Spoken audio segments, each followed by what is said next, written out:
An historic display of In the American media, the topic of the meeting at the White House continues to dominate the headlines. There has not been such an event in Washington for decades. Russian President Putin. The meeting with the leaders of European countries, NATO and Ukraine is being discussed from many perspectives, but above all, it is being used to assess the actions of President Donald Trump. Trump himself clearly indicates that he has done everything possible at this point. The ball is now in the Kremlin's court. We're going to find out about President Putin in the next couple of weeks, that I can tell you, and we're going to see where it all goes. It's possible that he doesn't want to make a deal. They called President Putin and we're trying to work out a meeting. The White House seems to be analysing the effects of this meeting, which went extremely well. It even seems that the Trump administration itself did not expect such a positive attitude from the Ukrainian and European delegations. The fact is, however, that the Americans are already working on the follow-up to this meeting. They want a Ukrainian-Russian summit to take place, which is a much more difficult task. The president has always said that there are areas of disagreement in this war that will have to be discussed and decided upon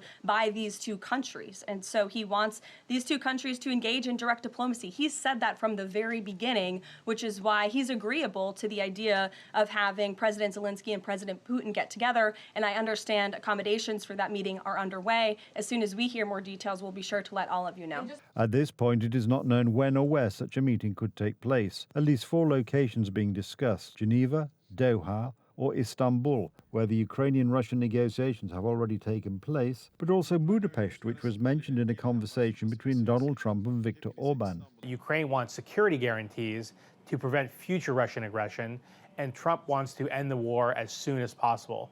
This has raised a lot of questions about what the next steps would actually look like to actually resolving this conflict that's dragged on for years. Who will provide the security guarantees? What will they look like? Will they involve soldiers in Ukraine instead of a peacekeeping force?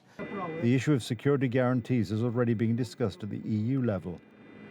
The United Kingdom was to offer protection for Ukrainian airspace and port. It is not yet clear what the line of contact between Ukraine and Russia might look like after a possible peace agreement, whether it will be a demilitarized zone or fortified fortifications with the presence of a Western stabilization mission. What comes to troops to Ukraine, my colleagues are, of course, welcome to comment, but I can speak on all of our behalf to the extent that we have started the work within the Coalition of the Willing framework, and there have been no decisions thus far as what comes to the overall framework and neither to the individual contributions.